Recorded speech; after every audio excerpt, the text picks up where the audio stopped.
it's Jen, and today we're going to go over how to buy a house. Number one is I will put $500 towards any closed transaction that you do with me as my contribution to your home.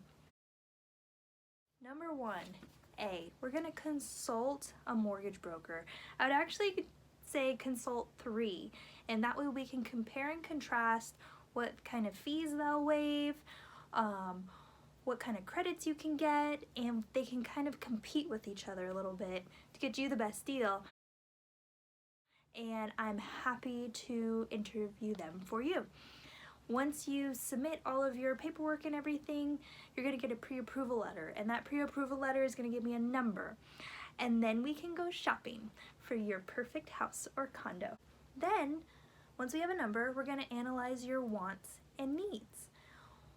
How many bedrooms? How many bathrooms? It's very important. How big is your kitchen? Are you going to need a garage? Do you want a front yard and backyard? Are you okay with kind of like a homeowners association?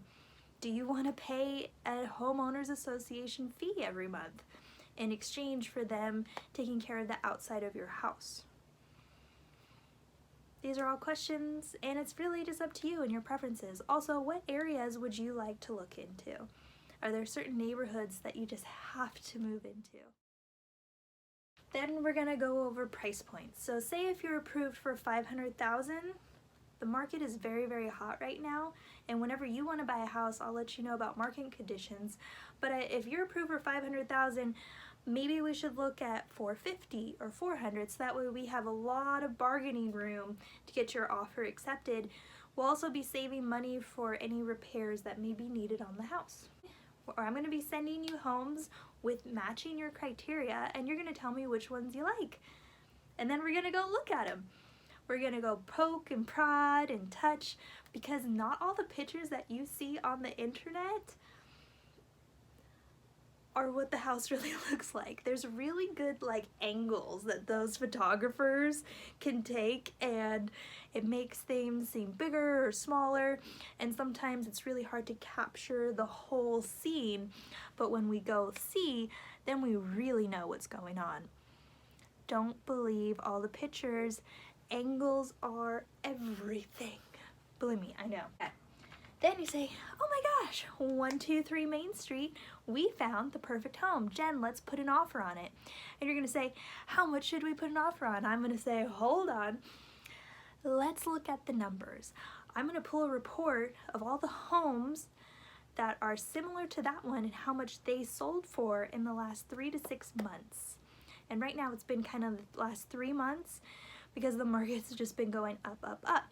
But then we can kind of see where our offer should be around. We're not just blindly putting a number on. We're also gonna put into account, does it need repairs? Does it need a roof? Does it need a new HVAC or AC system? How's the foundation? How's the plumbing? What's the age of the house? We have to factor all this in. Do you like the floors? Are we gonna need to do a remodel? Are we gonna need to paint? Are we gonna need to put in a new bathroom or a new kitchen? Every house is different, so we kind of have to see what's best for you, but these are things that you need to be thinking about. And then we're gonna present and negotiate an offer.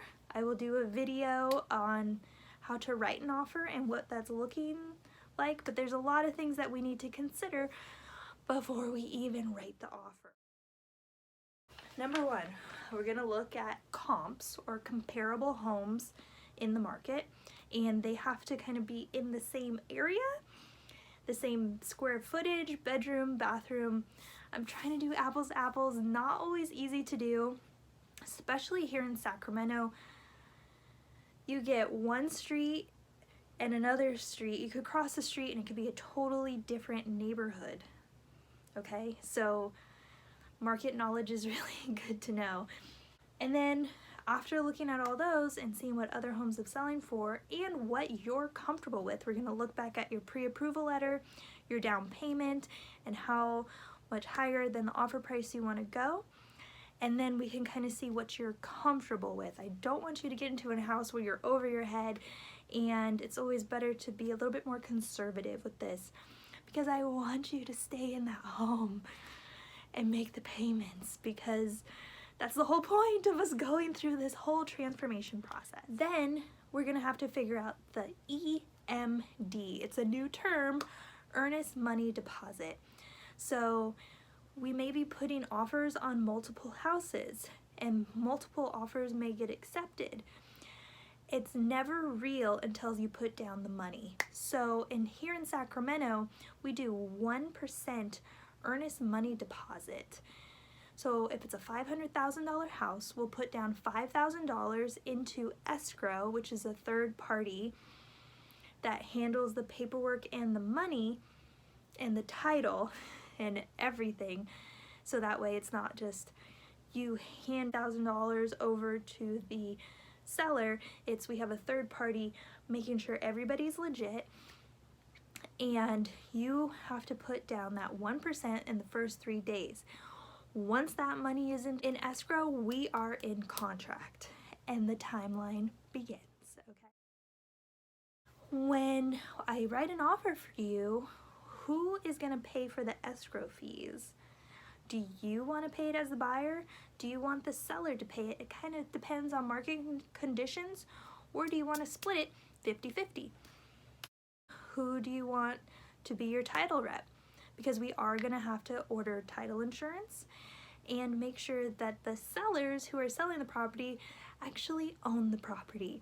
And yes, I do want you to pay for title insurance because I want this deal to go through and I want everything to go right, and that's why we pay. We're also going to decide what kind of home warranty we want and who do we want it with. There's an upgraded package as well.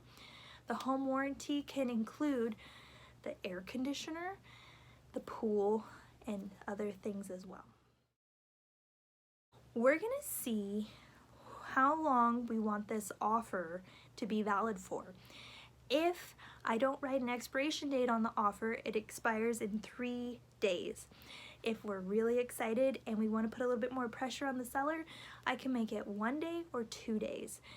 If they accept after this expiration date, which has happened to me, we'll just write an addendum and saying the offer will be accepted past the expiration. I just want to get it into contract, and I just wanted to let them know that we were really interested and I'm willing to work with you. Let's talk contingencies. There's 3 contingencies we have to consider. The home inspection contingency, the loan contingency, and the appraisal contingency. Let's go over them. The home inspection contingency, when it is in place, means we're going to get a third-party home inspector to come and look at the home. They're going to create a third-party report. Since we as the buyers have bought that report, we can look it over, and if we decide to negotiate repairs, we can with the seller. Sometimes to make our offers more competitive, we remove the home inspection contingency because when we looked at the home, it looked pretty good, and maybe you have a friend or family member who is a contractor, you don't mind paying a contractor anyway. Sometimes the sellers will have this home report already done and present it to the buyers just to make themselves in more of a power position in the negotiations. Home inspection contingencies range on square footage, but on average home it's about $500. Next is the loan contingency. The loan contingency, when in place, means that the buyer has to be approved of a loan to get the home. If you remove the contingency, that means if the loan doesn't go through, the buyer is still responsible for coming up with that money. Loan contingencies last for about 17 days, and so do home inspection contingencies.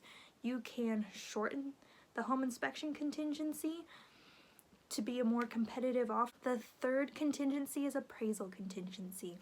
Now, an appraisal is the bank going to the home, evaluating the home, and making sure that it's actually worth the loan amount. So the appraisal is for the loan officers. The money's gotta be good. You can remove this contingency if the home appraises for less than the purchase price. So say it appraised for $500, but we're purchasing it at $550. The buyer, when the appraisal contingency is removed, is responsible for that $50,000 spread out of pocket. When we have the appraisal contingency in place and say it appraises for $500, but the purchase price is $550, then we can negotiate on that. Also, appraisal contingency is another 17 days. You can shorten the escrow period when purchasing a home to 5, 10, 20, 17.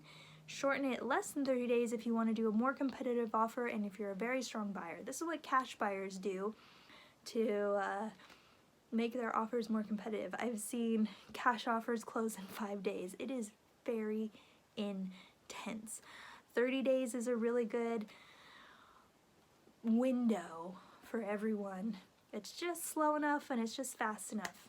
Appliances, we have to decide whether you want to keep the refrigerator, the stove, the washer and dryer, microwave is usually included, or if the seller wants to take it. The last thing we need to talk about is rent back. So when you sell a house and you're looking to buy another house, sometimes there's a little bit more than 30 days that you need, and the sellers may have to rent the house that they're selling back after we have closed on it until they can move into their next house. Again, it's negotiable on who pays for the mortgage during that time. Okay, so we got accepted, right? They accept the contract and sometimes we have to counteroffer. So sellers can accept a lot of people and then they can also counter multiple people and then they'll take the best one. Sometimes sellers just accept the highest and best offer. And sometimes, so like we just got into contract, the one thing that they countered is they wanted the home inspection to be shortened. We said okay. But in a seller's market, I've seen the sellers have raised the price and they want, free rent back and they want the world. So it kind of depends what's going on in the market, and usually it is a seller's market. I will send you all of the contacts for everyone.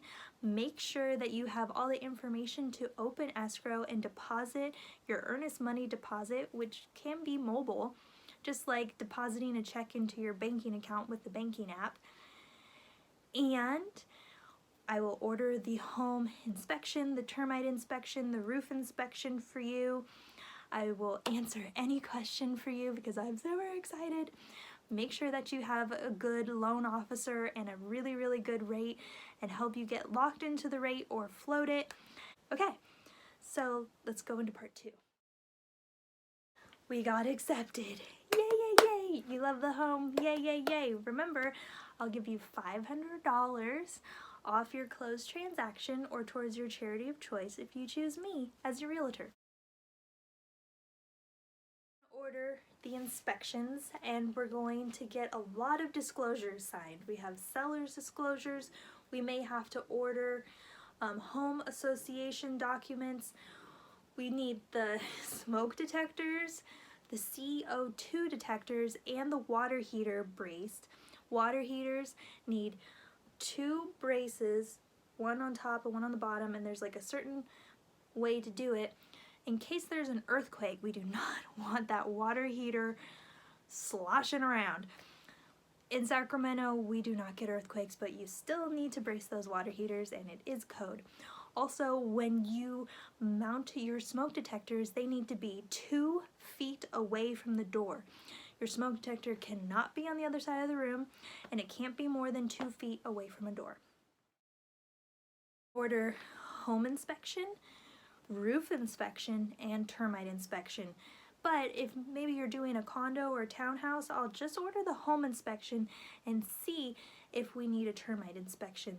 The HOA usually covers the outside of the house. And then your loan officer will order the appraisal. Sometimes the appraisals take a while. Those guys are busy. And it's usually at the end, so everyone's on pins and needles. Is this home gonna appraise? Then we will review the home inspection, termite inspection, and roof report. If you are concerned about the roof, we can get a roof certificate. A roof certificate means that a roofing company will come out and certify that the roof is good. If the roof is not good, then they will let us know that they cannot certify it, and there may be some problems, which may not be a good home to buy for you unless you want to deal with that. Once it is certified, and if there's any problems, the roofing company will come back out and fix it. So say we find something on the home inspection report that we need to negotiate. We'll write up a request for repairs, which is a document, and say we want 1, 2, 3 ABC fixed. Then the seller can come back and say, sure, we'll fix that. And then we're gonna ask for the receipts of a contractor, not your handyman, but a contractor. They can also say, we're not gonna fix it, but we'll give you the money for you to fix it. It's 2 things that we can negotiate on. The third thing that can happen is the seller say, well, we're not gonna fix anything and we're not gonna give you any money. At that time, if it's in the contingency period, the buyer can back out. Once we have satisfied all of those inspections and contingencies, we can remove them, which is just a document that we're going to sign saying, good to go, we're still interested in buying this house. I recommend getting your utilities transferred into your name and make them effective the closing date, so that way when you move into your house, the lights are on. During this time, we're also going to be submitting all of the paperwork for your loan documentation. The loan people are going to be making sure, number 1, you're still employed, and they're probably going to check at the end of our escrow period because a lot of people lost their jobs so quickly with COVID that they check actually a few days before we close to make sure that you can still pay that mortgage. They're going to check your taxes, they're going to check everything, and then underwriting is going to make sure that this loan can go through. Underwriting are the people that check all those documents for your loans, and the appraisal will be coming in, and we can just match to make sure the purchase price and the appraisal add up. Sometimes you can get an appraisal waiver, especially when the market is really high and the loan people know your house is worth it. Your loan gets approved and we can remove that loan contingency. Once that's good, then we can release the closing disclosure. Okay, we're almost at the finish line. Part 3. Remember, I will give $500 to you for any closed transaction or towards your charity of choice. 3. We're going to order the preliminary title report. Remember I talked about title earlier? I really need to make sure that the person that is selling the property is the person that we are in contract with. Because if it's a different person, why? This is not a valid contract. And I need to know as soon as possible. And so do you. We're also looking for if there are any liens on the property, who's going to pay for them once we close escrow. Are the sellers paid up on their property taxes? If not, who's going to pay for them when we close escrow? And of course, making sure that the sellers own the property and we are in contract with them, and it's no funny business going on here. You need to know before we sign. We're going to order home owner's insurance. Every new homeowner needs 1 year of homeowner's insurance. In case anything happens, you're insured. We're going to do a final walkthrough 5 days before we close escrow. We're gonna make sure that the property is clean, the property is still standing, that all of the appliances are still there.